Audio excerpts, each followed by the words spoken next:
Et nous sommes toujours ici depuis l'hôpital de La Fontaine, situé à Saint-Denis, en Seine-Saint-Denis, pour parler de la lutte contre les déserts médicaux avec de nombreux invités pour un 18h30 spécial. Et je rejoins donc nos deux autres invités tout de suite. Bonsoir Pauline Dubar, vous êtes infirmière, déléguée et porte-parole de l'association SPS Soins aux professionnels de santé. Vous luttez justement pour les aider, ces professionnels de santé au quotidien dans ces déserts médicaux. Et également, vous avez de nombreuses solutions pour lutter contre ces déserts médicaux, pour les patients également. Bonsoir aussi à vous, Abdelhalil El Badawi, vous avez 39 ans, vous êtes infirmier libéral, vous travaillez en Seine-Saint-Denis, en Seine-et-Marne, dans des déserts médicaux et vous êtes également le président fondateur de l'ONG Banlieue Santé. Alors justement, vous parlez-vous d'un élément très important à prendre en compte au niveau des banlieues, c'est que ce sont les zones rurales, comme les zones urbaines, quartiers prioritaires et zones justement rurales. Et pour toutes ces personnes, il faut vraiment prendre en compte différents déterminants de santé, différents paramètres. Lesquels sont... Complètement, parce que banlieue veut dire lieu banni, la mise au banc, toutes celles et ceux qui sont loin du droit commun. Et il est essentiel de prendre en compte tous les déterminants sociaux de santé. Le logement, le bien manger, l'éducation sont des déterminants de santé à prendre en compte. Et c'est extrêmement important pour aller chercher des publics en situation de vulnérabilité pour les raccorder aux dispositifs de santé. Alors pourquoi c'est particulièrement difficile justement dans les déserts médicaux, qu'ils soient ruraux ou au cœur des cités et des zones urbaines ? Aujourd'hui, c'est assez compliqué parce qu'on a un public qui aujourd'hui vient très tardivement aujourd'hui à la santé. Il y a un non-recours aux soins, il y a aussi la non-compréhension aujourd'hui du système de santé. Et donc, il nous faut aujourd'hui des structures qui puissent organiser cela.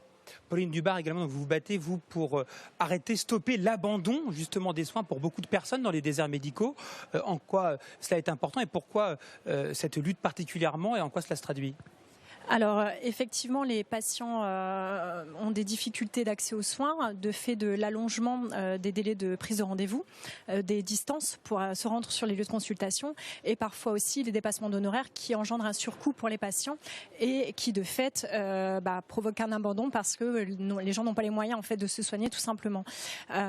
Aujourd'hui aussi, le départ des personnes en retraite qui ne sont pas remplacées provoque un arrêt, une rupture dans les parcours de soins coordonnés et provoque l'abandon de soins et qui ne sont pas forcément du fait du patient lui-même. Alors un point très important également, c'est la lutte justement contre le recours tardif aux soins. Comment faire justement? Quelles solutions portez-vous à Banlieue Santé pour aller vers le patient et donc bien avoir conscience avec lui des lieux où se rendre et comment donc avoir les meilleurs soins possibles? Ce que nous avons compris, nous, au sein de l'organisation, c'est que les femmes sont en première ligne des inégalités sociales. Et il nous faut former des femmes ressources. Donc on a créé un dispositif qui s'appelle Femmes ressources, formées aux dispositifs de santé qui vont permettre pour elles-mêmes et pour leur famille, mais aussi pour leur territoire, d'aller identifier les plus vulnérables et de les raccorder aux dispositifs de santé.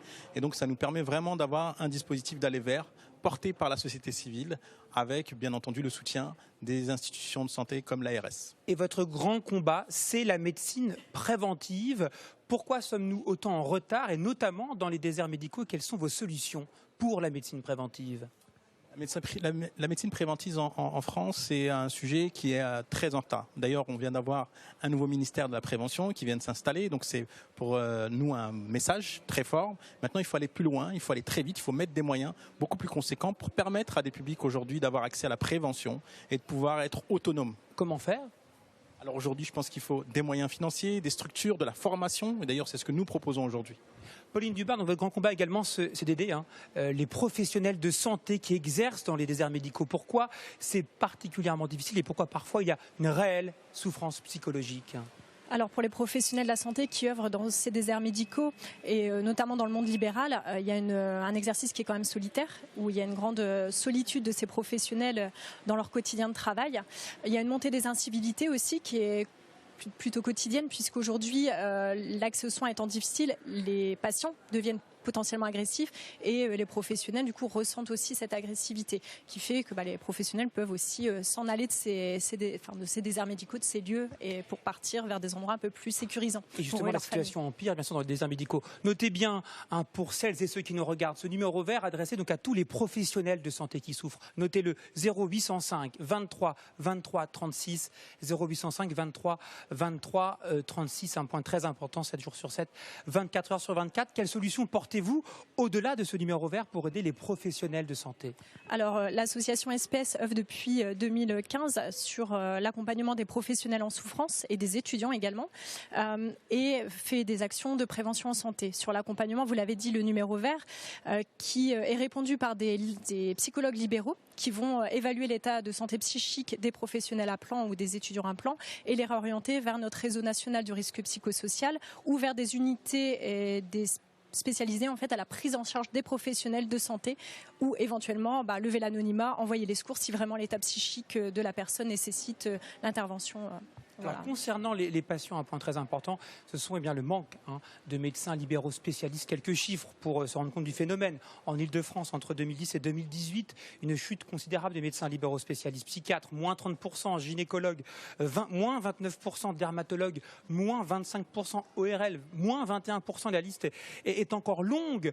Comment pouvoir réussir à motiver les spécialistes libéraux à s'installer dans les déserts médicaux, zones rurales ou zones urbaines? Je pense que déjà, aujourd'hui, ce qui est en train de sortir, c'est qu'il y a de plus en plus de professionnels de santé qui veulent co-construire des projets de santé, des projets de vie pour les patients, et donc peut-être multiplier les centres de santé participatifs. Maisons de santé également? Et les maisons de santé, bien entendu. Alors, quand on parle des spécialistes, on pense bien sûr aux soins dentaires. C'est très important pour la santé, les soins dentaires. C'est parfois très difficile, justement, en banlieue, zone rurale ou urbaine, de trouver des dentistes qui respectent les honoraires, parce que beaucoup, malheureusement, les dépassent. Vous avez également un engagement sur le point des soins dentaires. Expliquez-nous quel est votre objectif. Alors, moi, je travaille pour l'association Rhapsodif, c'est le réseau handicap, prévention et soins odontologiques d'Île-de-France, et qui travaille à améliorer l'accès et la qualité des soins bucco-dentaires pour les personnes en situation de handicap, par un triptyque en fait qui est indissociable. C'est à la fois la prévention, à la fois la formation, mais aussi la coordination de soins.